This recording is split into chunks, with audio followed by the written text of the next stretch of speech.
If you're continuing to vaccinate your horse every year, you're killing it. They're not drinking on the horse. And if the world goes down, they're not drinking on the horse. You know, that's just one of the rules.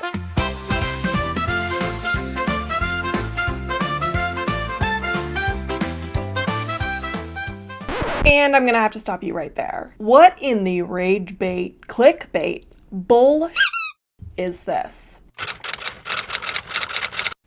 Hello and welcome back to the Inside Track. If you are new here, my name is Anna and I talk about all the things when it comes to the equestrian industry. The controversies, the call-outs, the conversations nobody's really wanting to have, I'm here to have them. So if that sounds like your cup of tea, go ahead, sit down, grab a snack, and let's chat. Today we are starting a new series called Potentially Problematic Professionals. The reason why I say potentially problematic is because we are here to raise questions and concerns, not to make definitive accusations. Also, what I might view as problematic might not be problematic to others, so this video is very much my opinion, and if you feel inclined to share yours or to agree or disagree, go ahead and share your thoughts down in the comment section below. I always love to hear what you guys think. Today we are going over 4 professionals that came under my radar that had some questionable things to say and or do when it comes to how they go about doing their business within the equestrian industry.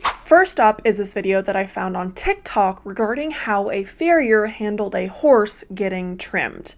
Let's watch it together.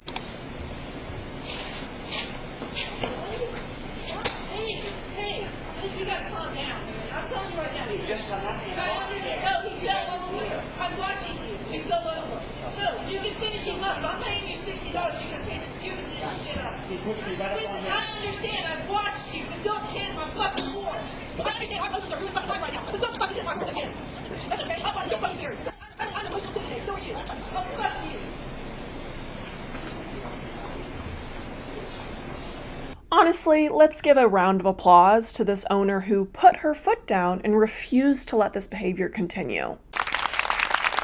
This type of behavior is so interesting to me, knowing the things I know now. Back when I was a freshman in high school, I got my very first horse. Her name was Misty, and the first time the farrier came out, it was a nightmare. We believe that Misty had some pretty traumatic experiences with farriers in her past because every step of the appointment was even worse than before. She wouldn't stand still, she'd kick out, she'd rear and strike out. Safe to say, she literally thought the farrier was going to kill her and she was terrified. But my farrier was so patient, and after almost 3 hours, all 4 feet were done. And never once throughout the entire chaotic afternoon did my farrier think to raise her hand to correct the behavior. After that, we did do a lot of training and also offered her some cocktails, if you get my drift, while she got shod just to keep everyone safe. With that being said, a farrier is 100% able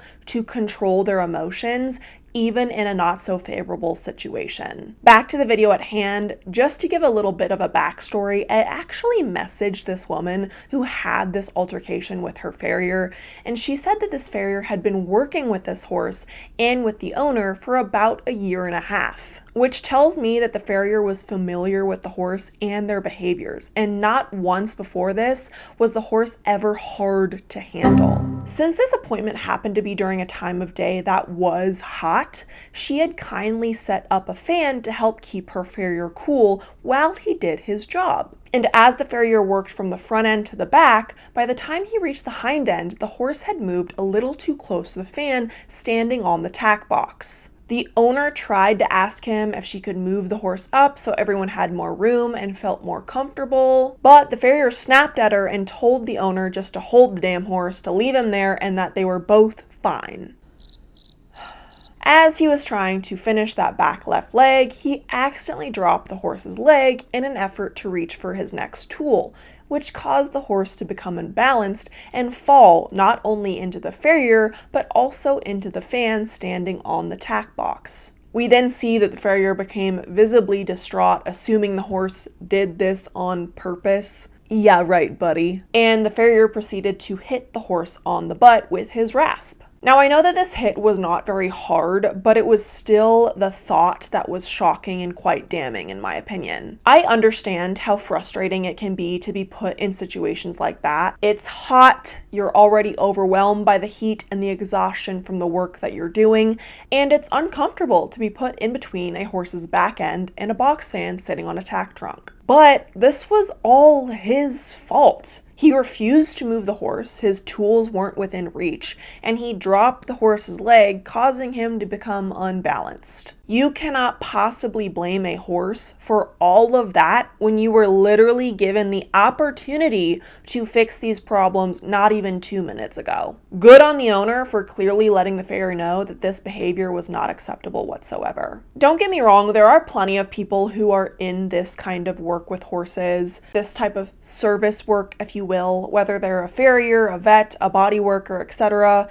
And there are moments where the horse reacts in a way that is unfavorable. But that is the reality of working with horses. They can be unpredictable. And it's not their job to correct that behavior unless the horse is coming at them and they need to defend themselves, which wasn't the case at all here. In my experience, there are way too many equestrian professionals who are in this type of service industry where they feel it okay to correct any type of tiny little flaw, like how this farrier did. Horses are horses. There will be times when they won't stand still or, God forbid, do something way worse. And if you can't have an adult reaction to that, respectfully, go find a different job.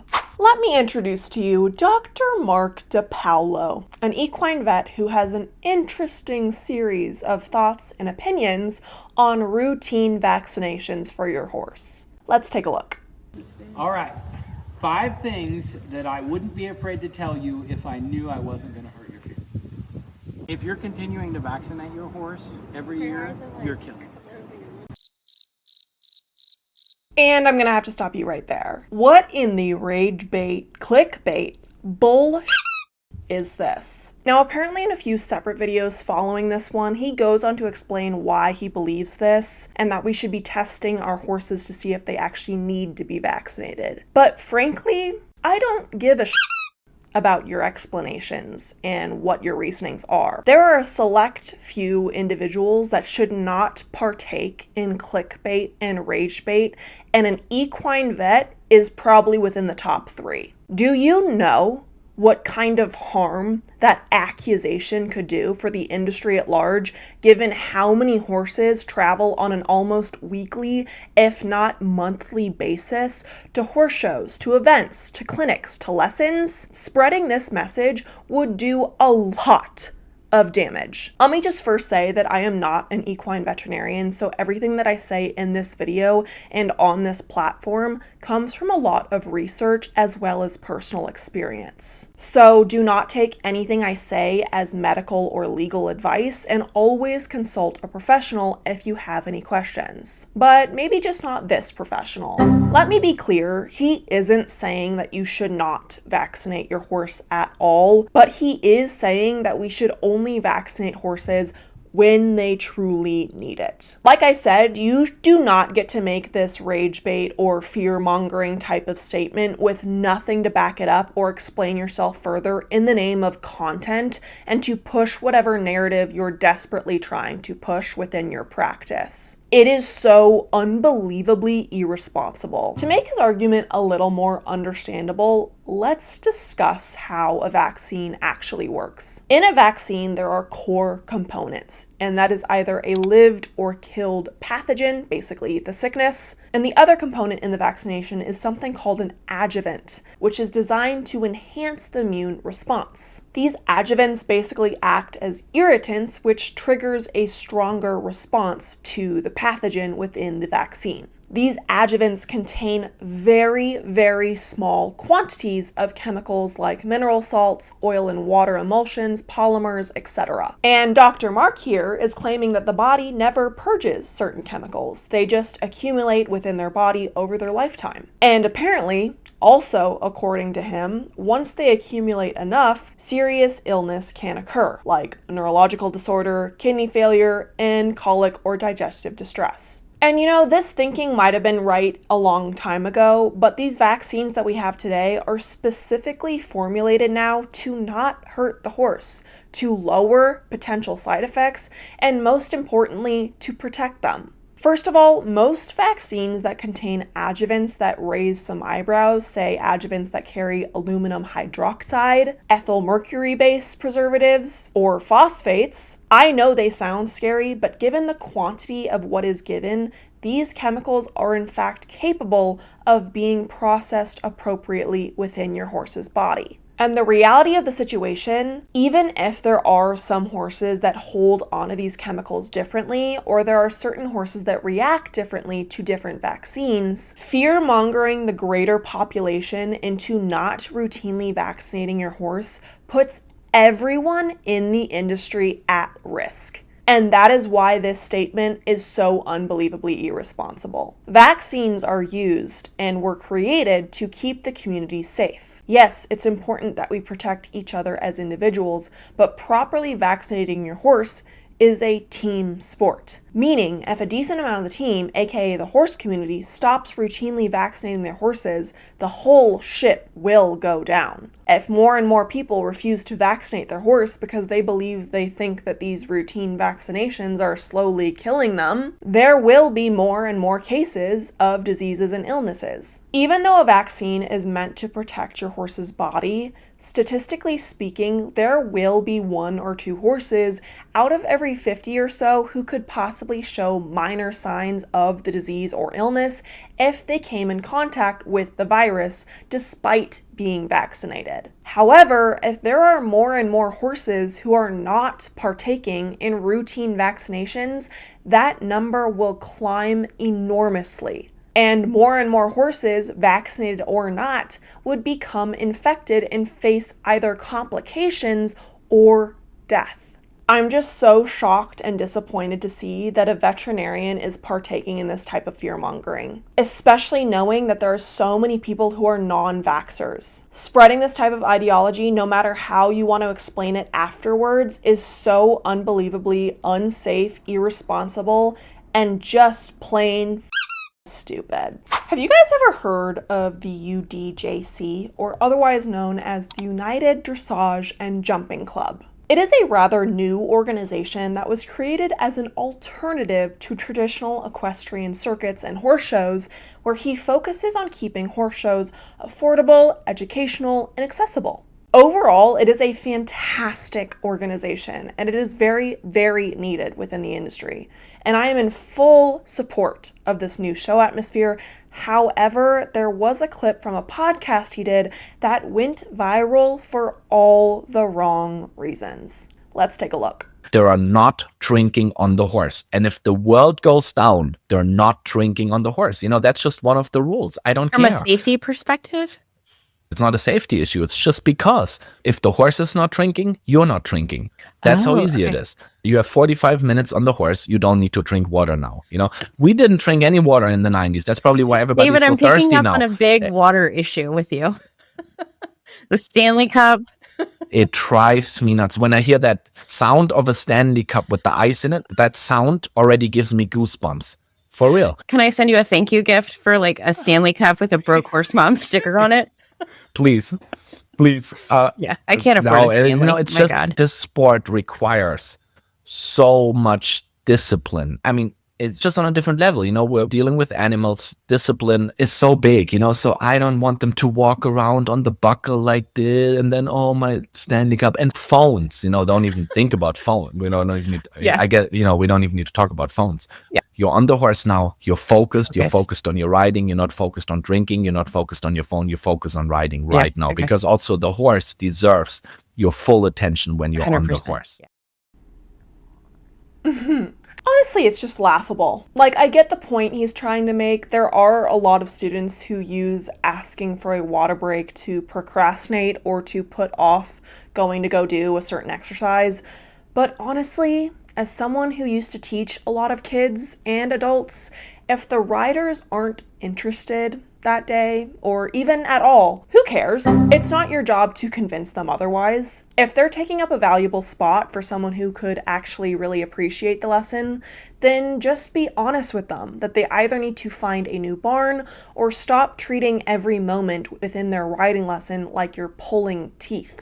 If they're not serious about the sport, withholding water breaks from your riders won't make them care more about the sport. Sorry to burst your bubble.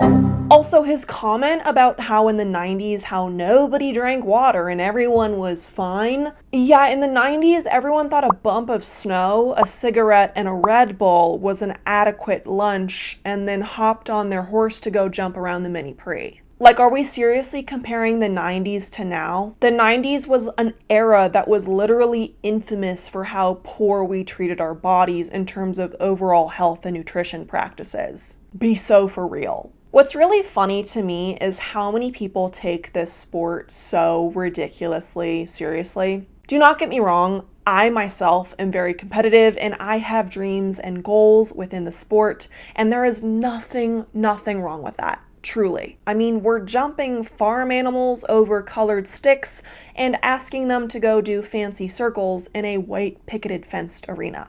It's not like we're curing cancer. And even if the majority of equestrians are still extremely competitive, say they have big goals and ambitions, or even wish to make it to the Olympics one day, having a sip of water throughout their ride will not ruin those chances, nor will it break their focus. And I'm sorry, but promoting this idea that we shouldn't be having sips of water throughout our ride, or we should only be drinking water before or after our rides, is so unbelievably dangerous, it's not even funny. Especially given how many riders literally participate in the sport because it's the only sport they can do with their invisible illnesses. Here's a little story for you, actually. For those of you that don't know, I went to college and I attended SCAD, also known as the Savannah College of Art and Design. For those of you that don't know, SCAD is very well known and applauded for their fantastic equine studies program, as well as their extremely competitive equestrian team. Their collegiate equestrian team that I rode on and could not rave more about, I loved it. It is ranked #1 nationally for the IHSA, the ANRC, and the Tournament of Champions.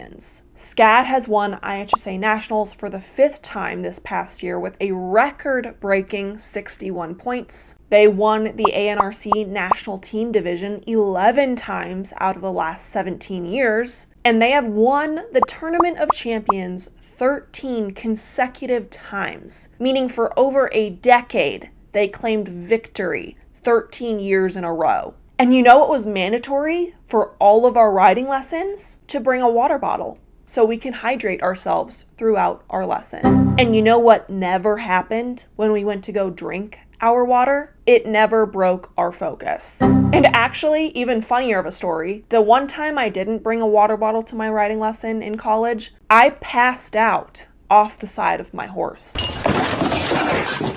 I literally blacked out and woke up in the tack room with ice packs all over my body, and my coach and my teammates handed me water and Gatorade. Now, I'm no rocket scientist, but I'd say blacking out and not being able to finish your lesson is way bigger of a break in focus than having to go take a sip of water in the middle of your lesson. I actually brought this story up to him, and he doubled down, saying that if it's too hot to ride, then don't ride. Or if you're going to have a water break, you need to be offering your horse water as well. Which both aren't necessarily horrible things to say or even necessarily wrong, but for the most part, if it was genuinely too hot to ride, we didn't. However, there are plenty of places in the United States where it is warm, humid, and hot throughout the vast majority of the year, and while it is safe to still ride, you still need to be sure you're hydrating yourself properly, even if you're doing so on the back of a horse. And there were many moments where we did offer our horses to drink ringside. But as the classic saying goes, You can lead a horse to water, but you cannot make them drink. The reality of the situation is the way in which we need to rehydrate ourselves versus our horses is entirely different. Humans require continuous sipping or gulping of water, preferably paired with electrolytes during and immediately after exercise in order to prevent dehydration. Whereas horses, they are episodic drinkers. I think I said that right.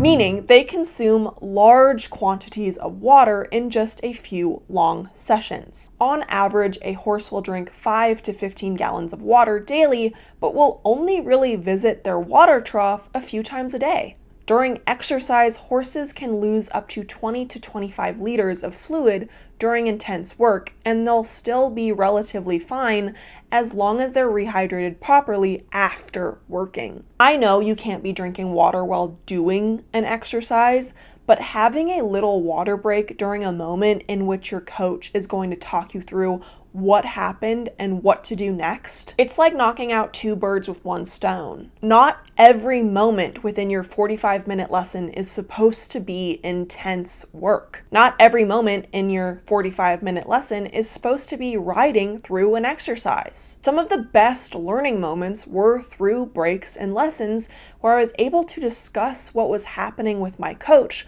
while also taking care of what my body needed. I just found this entire take to be so unusual for someone who runs their own training and lesson barn and created his own organization of horse shows. No offense, but what child is keeping you up at night with their Stanleys and constant need of water? Aren't there bigger fish to fry here? Now, this one I found off of Facebook when I was looking for visuals for my previous video, actually. If you haven't checked that out yet, you should definitely go watch. We talk about animal abuse and cruelty across various different cultures and belief systems across the world. But this video that I'm about to show you is of a horse trainer training a client horse. It's definitely a hard watch, so trigger warning here, but let's take a look.